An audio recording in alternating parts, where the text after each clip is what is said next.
Permettez-moi de commencer. J'aimerais souligner que nous nous réunissons aujourd'hui sur des terres autochtones. En tant que colonisateurs, il est important de reconnaître les contributions et l'importance historique des peuples autochtones et d'affirmer notre engagement collectif à concrétiser la promesse et le défi de la vérité et de la réconciliation dans nos communautés. J'appelle depuis le territoire traditionnel non cédé du peuple algonquin Anishinaabe, aussi connu sous le nom de Gatineau. J'invite chacun d'entre vous à se présenter dans la boîte de discussion en indiquant le territoire traditionnel d'où vous appelez. Et maintenant, j'aimerais présenter nos conférenciers et conférencières. Tout d'abord, nous avons une animatrice invitée. Lee est une spécialiste des politiques et de la recherche pour Vibrant Communities Calgary. Elle a assuré le leadership et le soutien de plusieurs groupes qui font avancer la stratégie de réduction de la pauvreté, tels que, par exemple, Indigenous Gathering Place, Basic Income Calgary, l'Alberta Living Wage Network et Calgary Social Policy Collaborative. Lee travaille comme travailleuse sociale depuis 2006. Elle a obtenu un baccalauréat et une maîtrise en travail social de l'Université de Calgary. Nous avons également avec nous aujourd'hui Scott. Scott est président du Conseil consultatif national sur la pauvreté. Auparavant, il a passé près de 20 ans au gouvernement du Nouveau-Brunswick à travailler à la réduction de la pauvreté par le biais du ministère du Développement social et de la Société d'inclusion économique et sociale. Scott est passionné par le développement communautaire fondé sur les actifs, le compte, l'alphabétisation, le transport communautaire et l'entreprise sociale. Nous avons également avec nous aujourd'hui Sylvie. Sylvie est membre du Conseil consultatif national sur la pauvreté également et chef de file dans le domaine de l'enfance. Depuis le début de sa carrière à la première garderie populaire du Québec, c'est un précurseur des garderies subventionnées par l'État à Saint-Henri. En tant que directrice générale du Carrefour Jeunesse Emploi Vaudreuil-Soulanges, elle a accumulé plus de 35 ans de travail dans la communauté où les enfants et les jeunes adultes ont été sa principale préoccupation. Elle tient beaucoup à ce que les jeunes atteignent leur plein potentiel, accèdent aux services et améliorent leur qualité de vie. Et finalement, Cheryl est avec nous. Cheryl est membre également du Conseil consultatif national sur la pauvreté et directrice générale de la Bent Arrow Traditional Healing Society. Elle supervise 18 programmes et services différents qui aident les peuples autochtones urbains à vivre dans deux mondes à la fois. Dans la ville d'Edmonton, avec ses lois et normes particulières, et dans le monde autochtone des cérémonies et des croyances qui existent depuis des millénaires. Cheryl fait également partie de la table ronde End Poverty Edmonton et de la table ronde Stewardship. Elle croit que l'élimination de la pauvreté nécessite une diversité de voix pour assurer de meilleurs systèmes et communautés pour nous tous et toutes. Bienvenue à Lee, Scott, Cheryl et Sylvie. Merci de vous joindre à nous pour le webinaire d'aujourd'hui. Et maintenant, Lee, je vous cède le micro. Merci, Natacha. Et allons-y. Donc, c'est le premier rapport qui nous donne vraiment un aperçu de l'impact de la COVID sur la pauvreté. Alors, qu'indiquent les données? Que disent les gens sur la pauvreté aujourd'hui? Quelles sont les recommandations brièvement? Et Scott, pourriez-vous nous faire un petit résumé des recommandations? Scott, vous êtes en sourdine. Oui, merci, Lee. Excellente question. Le Conseil consultatif national sur la pauvreté, eh bien, en l'hiver-printemps 2021, nous avons eu environ une vingtaine de consultations, mais nous avons eu plusieurs sessions, notamment dans les territoires. Et nos recommandations tombaient dans 5 catégories. Tout d'abord, il y avait la prospérité autochtone, l'équité, la dignité, la prévention et aussi le revenu. Voilà les grandes lignes des recommandations. Les données faisaient partie intégrante, à savoir où trouver les données, plusieurs groupes que nous avons rencontrés.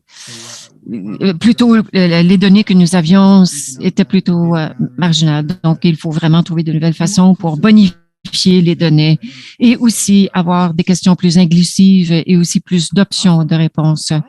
Génial. Merci, Scott. Et nous parlerons un peu plus de tout cela un peu plus tard. Mais maintenant, Gérard, j'ai une question pour vous. Je voudrais parler de la première recommandation du Conseil, c'est-à-dire favoriser, mettre en œuvre plutôt les recommandations de la Commission de vérité vérité et de réconciliation, et aussi la mise en œuvre des recommandations de l'enquête sur les femmes et filles autochtones disparues et assassinées. Alors, quelles étaient certaines de ces recommandations et par où devons-nous commencer selon vous?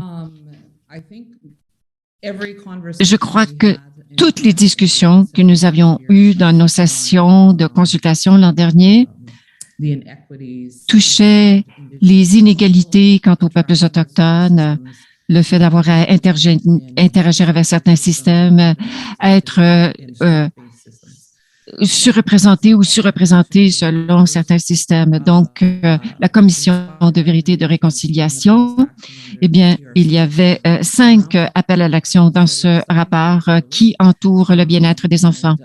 Donc, le fait de commencer très tôt et de s'assurer que nos systèmes d'aide à l'enfance présentement se penchent sur 5 endroits clés quand il vient d'avoir les aînés pour intervenir pour aider les enfants.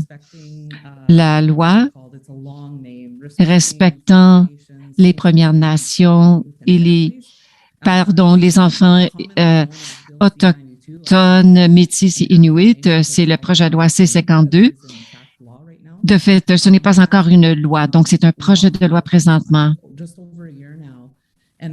Mais ce que j'ai compris de fait, c'est que cette loi a été mise en œuvre il y a environ 1 an.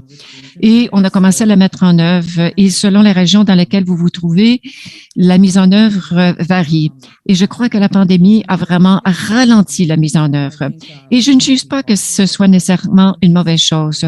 Je pense que l'on doit être bien réfléchi quant à la mise en œuvre de cette loi. Et aussi, il faut tenir compte du fait que les choses ont dû être ralenties de la pandémie, ce qui a permis aux gens d'avoir une approche plus réfléchie, à savoir comment le mettre en œuvre dans chacune des différentes régions. Aussi, le gouvernement a annoncé 40 milliards de dollars, dont 20 milliards iront au dédommagement des enfants qui ont été affectés par le système d'aide à l'enfance, mais plus de 20 milliards de dollars iront à la réforme du système d'aide à l'enfance. Comme citoyenne, comme personne autochtone, j'ai hâte de voir à quoi ressemblera cette réforme. Pour ma part, il faut prêter attention aux appels à l'action dans le rapport de la vérité de la Commission, vérité et de la réconciliation. Notamment, il faut se pencher sur le système. On a parlé d'autres domaines dans ce rapport sur la vérité et la réconciliation, notamment l'éducation. Les Autochtones sont sous-représentés dans les données. Donc, pour ce qui est de la diplomation, eh bien, on parle également de justice. Il y a 18 appels à l'action qui traitent de la justice. On doit également se pencher sur ce système. Alors, une des choses que j'ai constatées, c'est qu'il y a une grande représentation des enfants autochtones dans le système d'aide à l'enfance. Ils finissent par être de graduer de ce système de justice. Donc, il faut vraiment prêter attention à ces 2 systèmes. Si on le fait, on verra des répercussions sur le bien-être des peuples autochtones. Autre chose que je voulais dire, c'est qu'il y a 6 appels à l'action par rapport aux enfants disparus et par rapport aux sépultures anonymes. On a tous été touchés par ces sépultures anonymes. Beaucoup de personnes avaient été étonnées. Nos communautés étaient au courant de ces faits et c'est la raison pour laquelle il y a une section séparée dans le rapport sur la vérité et la réconciliation. Donc, on invite les gens à consulter ce rapport qui a été publié depuis quelques années maintenant. Il y a des étapes concrètes que les gens peuvent prendre. Ça ne relève pas tous du gouvernement fédéral. Les citoyens et citoyennes peuvent également agir. Pour le rapport sur l'enquête des femmes et filles autochtones disparues et assassinées. Les recommandations sont alignées de très près avec les recommandations de la Commission de vérité et réconciliation. Donc, notamment le système d'aide à l'enfance sur nos femmes et et nos filles, quelles sont les causes profondes. On veut également examiner les soins de santé pour les femmes autochtones, mais aussi les impacts de la culture sur tous les peuples. Autre chose dont je voulais parler, c'est que la Commission sur la vérité et la réconciliation a vraiment donné une occasion aux Canadiens de réfléchir sur plusieurs des sujets que j'ai soulevés ce matin. Il y a donc des démarches qui ont été entreprises, mais nous, comme peuple, comme personne, nous devons entamer ces étapes. On ne peut pas nécessairement se fier aux différents paliers de gouvernement pour le faire à notre place. Voilà. Merci, Cheryl. Bien joué. Vous avez fait un résumé en quelques minutes. Et je voudrais revenir sur cette question d'autodétermination pour l'aide à l'enfance. C'est tellement important. Je suis d'accord. Je crois que ça doit vraiment être songé. Donc, peut-être qu'il n'y aura pas de solution en criant ciseaux, mais je suis très heureuse également. Et maintenant, je vais passer à Sylvie. Sylvie, parlons du programme de garderie à $8 au Québec.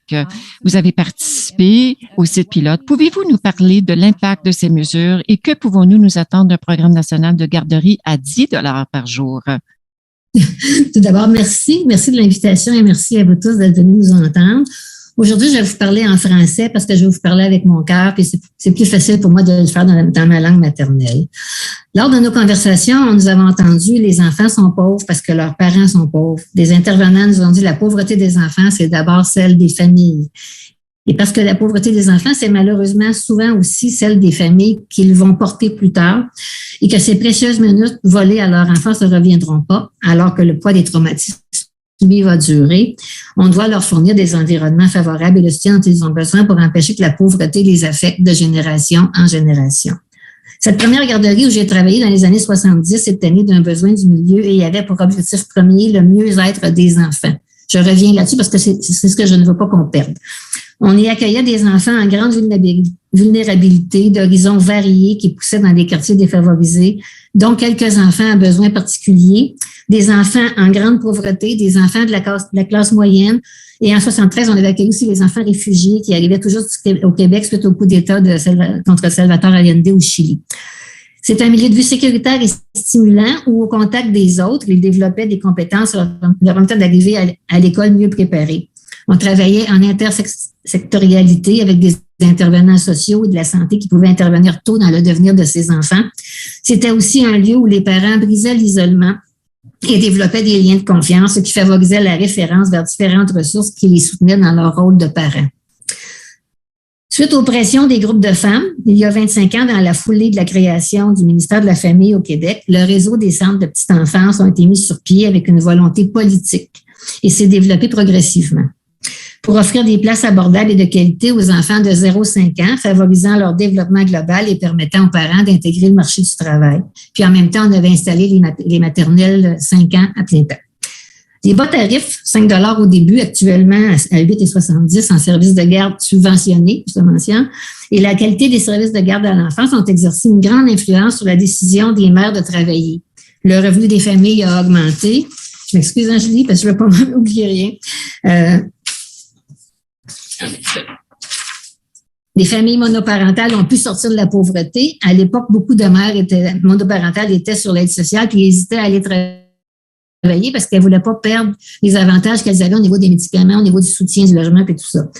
Avec plus de continuité puis moins d'interruptions dans leur carrière, le revenu d'emploi des femmes est devenu plus important sur l'ensemble de leur vie active, pas juste à la période de petite enfance, leur procurant une meilleure sécurité économique et plus de pouvoir sur leur vie, même s'il y a encore beaucoup de travail à faire au niveau des différences de revenus des hommes et des femmes. Le développement des enfants, les CPE ont eu un effet favorable sur leur bien-être à court et à long terme et sur leurs compétences cognitives et relationnelles, facteurs de réussite scolaire. C'est reconnu par plusieurs travaux et recherches publiés dans des grandes revues scientifiques en médecine et en psychologie. Il reste cependant que la proportion d'enfants vulnérables et de milieux défavorisés qui y ont accès est moindre que celle des enfants de milieux économiques plus favorables. Alors, les places ont été prises par des enfants dont les parents travaillaient. On n'a pas rejoint un enfant vulnérable qu'on a voulu, je pense. Le Québec compte maintenant parmi les nations où les femmes sont les plus présentes sur le marché du travail, selon l'économiste Pierre Fortin, qui dit qu'en 2021, le taux de participation des femmes au marché du travail au Québec atteignait 87 %.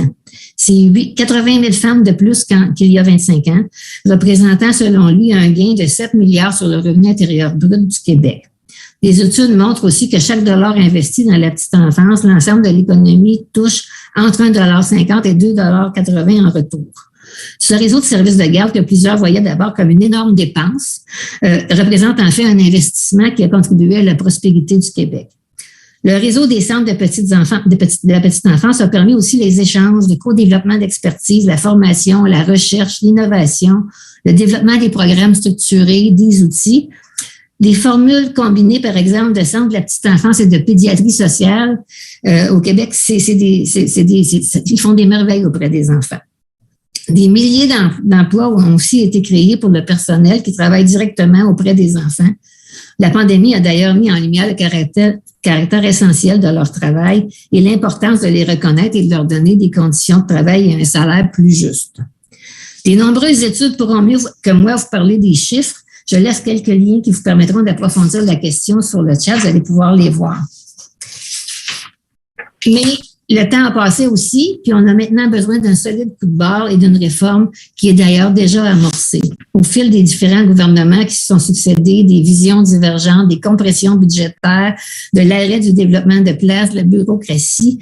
Bref, le développement des nouvelles places a glissé progressivement vers le privé, où les éducateurs moins formés ne retrouvent pas les mêmes conditions de travail et où on ne retrouve pas la même qualité.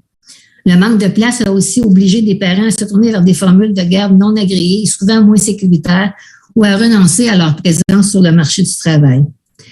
De plus, le manque de reconnaissance des dernières années a fait fuir plusieurs éducateurs et éducatrices et on se retrouve maintenant avec une pénurie de personnel. On peut avoir des places, mais on n'a présentement pas tout le personnel pour les combler. Fait que, il y a un risque pour le bon développement des enfants. Vous savez qu'avec moins de surveillance, moins de soutien, moins d'outils, on ne le répétera jamais assez, ces années de petite enfance-là sont cruciales. Alors, on ne voudrait pas nuire aux enfants au lieu de les aider en les envoyant dans des services de garde mal développés. Moi, je rêve du jour où l'accès à des services de garde de haute qualité deviendra un droit pour les enfants, tout comme le droit à l'éducation, et assurera des services de haute qualité encore plus inclusifs avec un nombre suffisant de places et des modèles flexibles pour répondre aux réalités des parents. Ce que vous pouvez attendre des garderies nationales à 10 $ par jour, c'est sûr que le coût des services de garde, moi, j'ai été surprise quand j'ai commencé sur le conseil de réaliser combien ça coûtait ailleurs, faire garder des enfants, alors qu'au Québec, c'est comme un acquis pour nous. Il va y avoir beaucoup de femmes qui vont vouloir retourner sur le marché du travail. Il va falloir faire attention pour garder les places aussi, pour en garder pour les enfants qui en ont vraiment le plus besoin et ceux qu'on ne voit pas souvent non plus, qui se présenteront pas nécessairement tout près. Puis je pense que si vous êtes capable de développer en même temps parce que le milieu d'un service de garde, ça permet souvent à des parents de créer des liens, de développer un lien de confiance et on peut travailler avec eux aussi, leur offrir des services, des groupes de discussion, puis ils peuvent s'impliquer dans le développement de leurs enfants à ce niveau-là. Il va falloir s'attarder aussi au recrutement et à la formation en continu et au soutien du personnel, leur offrir des bons salaires, des conditions de travail pour assurer la rétention et plus de stabilité. C'est important aussi de respecter les disparités régionales de façon à permettre l'accessibilité, la proximité des services, la flexibilité des horaires, l'ouverture à la capacité à accueillir des enfants à besoins particuliers. C'est un milieu de vie formidable, les centres de petite enfance, parce que les enfants s'ouvrent à la différence. Puis ça fait des adultes, je pense que c'est un moyen aussi de combattre le racisme, de combattre ces difficultés-là, parce qu'ils sont avec d'autres enfants qui connaissent déjà. Pourquoi c'est une stratégie des plus percutantes à l'heure actuelle, les services de garde? C'est des services essentiels pour assurer l'égalité des chances et l'intégration dans la société en facilitant l'accès des services de qualité qui garantissent la santé et la sécurité des enfants et favorisent leur développement de leur plein potentiel, permettant ainsi à leurs parents de jouer un rôle dans la relance économique et de jouir d'un meilleur revenu leur assurant une sécurité économique. Alors, j'espère que j'ai pas trop lu, mais ce que je veux vous dire, c'est que moi, la différence, je l'ai vue. J'ai eu la chance de travailler en garderie avec des enfants. J'ai rencontré, je vais l'appeler Robert, un petit bonhomme que j'ai connu à 3 ans dans la garderie à Saint-Henri, qui avait d'énormes problèmes. Je l'ai revu 26 ans plus tard parce que je travaillais dans un organisme qui aidait les jeunes à intégrer le marché du travail. Quand on s'est parlé, il a réalisé que c'était moi qui avais travaillé avec lui. Je l'ai revu après ça 10 ans plus tard. C'est lui qui représentait son employeur dans un salon de l'emploi où je participais avec l'organisme pour lequel je travaillais. Puis c'est là qu'il m'a dit que c'est lui qui représentait maintenant son employeur pour embaucher des jeunes. Puis il y avait 2 enfants. Tout allait bien dans sa vie. Moi, j'ai pu voir la continuité du travail du communautaire qui se fait à partir des centres de la petite enfance jusqu'à plus tard. Puis j'ai eu cette grâce-là. Mais je peux vous dire que Robert, quand je l'ai connu, c'était un petit bonhomme qui avait besoin de beaucoup de soins. On lui a donné, puis il a réussi à faire ce qu'il voulait de sa vie. Alors, je vous remercie. Thank you, Sylvie. What a great story. Merci, Sylvie. Quelle histoire incroyable. Oui, le modèle du Québec, c'est incroyable. La proportion de femmes qui ont pu se joindre au marché du travail, c'est incroyable. Mais on parle souvent du modèle québécois comme étant un programme couronné de succès qui est autofinancé. Alors, merci, Sylvie. Et maintenant, j'ai d'autres questions pour les membres du Conseil. Tout d'abord, est-ce que quelqu'un peut parler des recommandations qui ont établi des cibles particulières pour des populations marginalisées? Et aussi pour ce qui est d'avoir de meilleures données. Est-ce que quelqu'un pourrait nous donner une idée des tendances, ce qui fonctionne bien, ce qui ne fonctionne pas bien? Et nous avons, est-ce que nous devons vraiment commencer par la fixation d'objectifs? Oui, je peux répondre, dit Scott. Nous avons eu beaucoup de discussions l'an dernier qui étaient fondées sur le fait que l'inégalité amenait la pauvreté. La pauvreté était discriminatoire, sexiste et raciste. Donc, il y a plusieurs facteurs qui contribuent à cette discrimination sociale. La pauvreté, souvent vue de l'extérieur, c'est vu comme une défaillance du caractère. Mais nous, ce que nous savons constater, c'est que la pauvreté, c'est une égalité systémique. En partant de cette idée, nous avons présenté 3 grandes recommandations dans le domaine de l'éducation. Donc, par exemple, les enquêtes sur la population devraient offrir davantage de questions ouvertes, différentes options pour offrir plus d'inclusion. Et on voulait vraiment voir où étaient les personnes marginalisées. Parce que les personnes qui ont pris plus de retard ont besoin de plus d'aide. Donc, on cherche vraiment à réduire la pauvreté par 50% d'ici 2030 pour les Canadiens noirs, les personnes plus vulnérables, les personnes ayant un handicap et les LGBTQ2. Aussi, on voulait se concentrer sur ces populations en ayant des nouvelles stratégies, des nouveaux programmes, des nouveaux soutiens. C'est important parce que, en l'absence de données, des décisions sont prises à huis clos. Et on tient pour acquis, en tenant pour acquis, par exemple, que le taux de pauvreté est en chute depuis 2015. Eh bien, ce taux est parti de 14,5 à 10,9 %.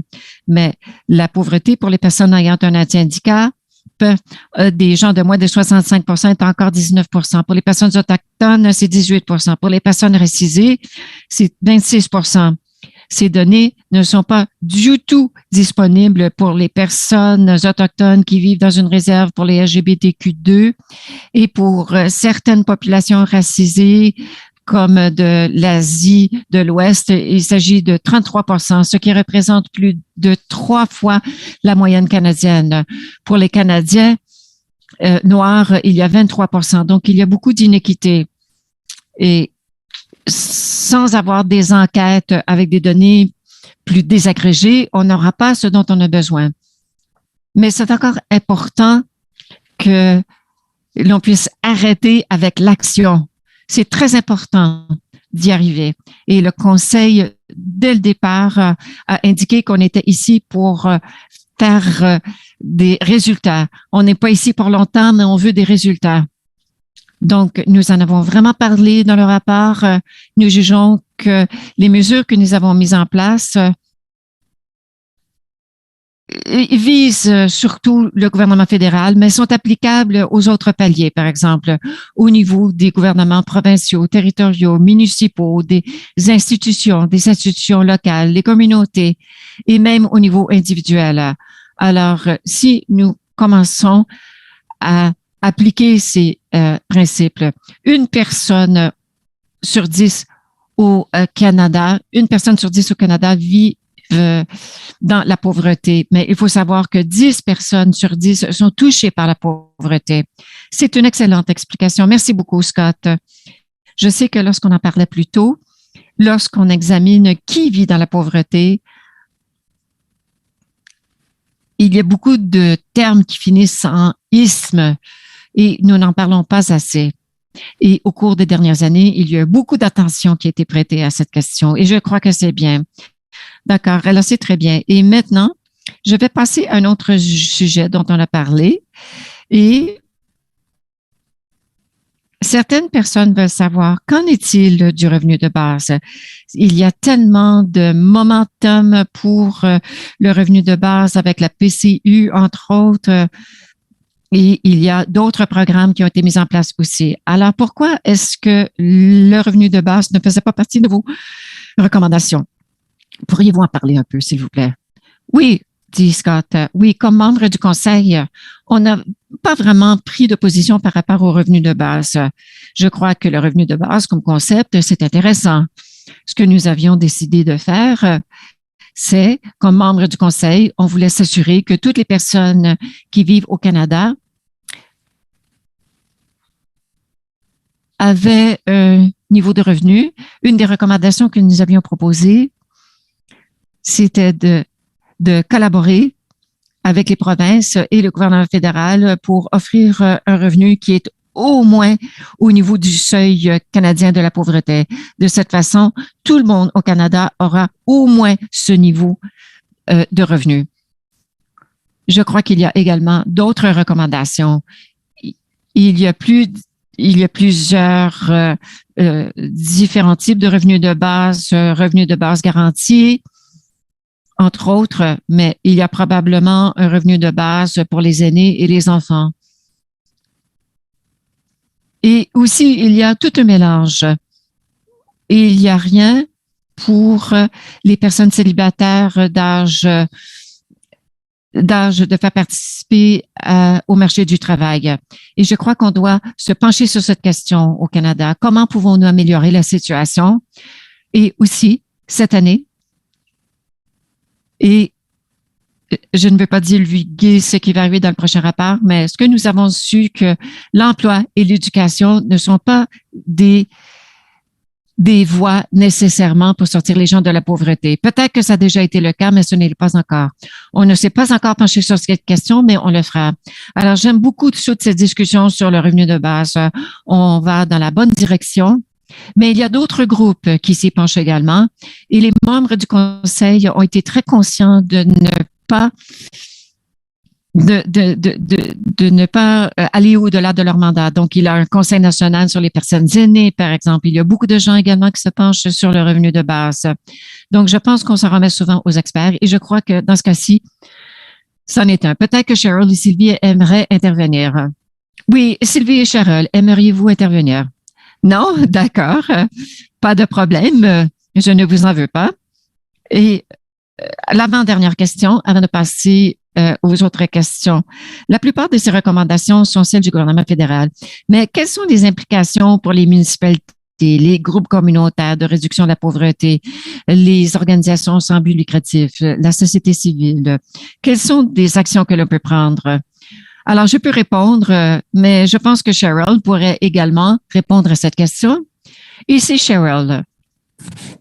Oui, je suis préside Ending Poverty à Edmonton. Edmonton, c'est plutôt unique. C'est une ville qui est très axée sur la communauté, peu importe la taille de la ville, Edmonton. Plus récemment, notre travail a inclus et a invité des représentants de l'industrie, des grandes entreprises pour se joindre à nous à la table, pour qu'ils nous disent ce qu'ils voient. Nous savons qu'il y a des gens qui ont besoin d'emploi et qui ont besoin, par exemple, d'un revenu qui va leur permettre de vivre. Mais les entreprises et les autres nous disent, mais écoutez, nous avons des emplois, mais les gens ne posent pas leur candidature. Alors, on examine la question plus en profondeur pour se poser ces questions. Pourquoi ne posent-ils pas leur candidature? Mais je vais vous donner un exemple véritable qui s'est passé ici. Il y a une personne autochtone qui a posé sa candidature et il a essayé de faire partie de l'équipe, mais il n'a pas été inclus comme membre de l'équipe pour toutes sortes de raisons. Et avec le temps, il en avait marre de manger tout seul et d'essayer de faire partie de cette équipe qui ne savait pas comment l'intégrer. Donc, la solution a été, écoutez, embaucher toute une équipe de personnes autochtones et donc la capacité de pouvoir retenir ces personnes dans ces emplois augmente. Donc, le fait d'avoir des discussions avec les gens qui travaillent au sein de la communauté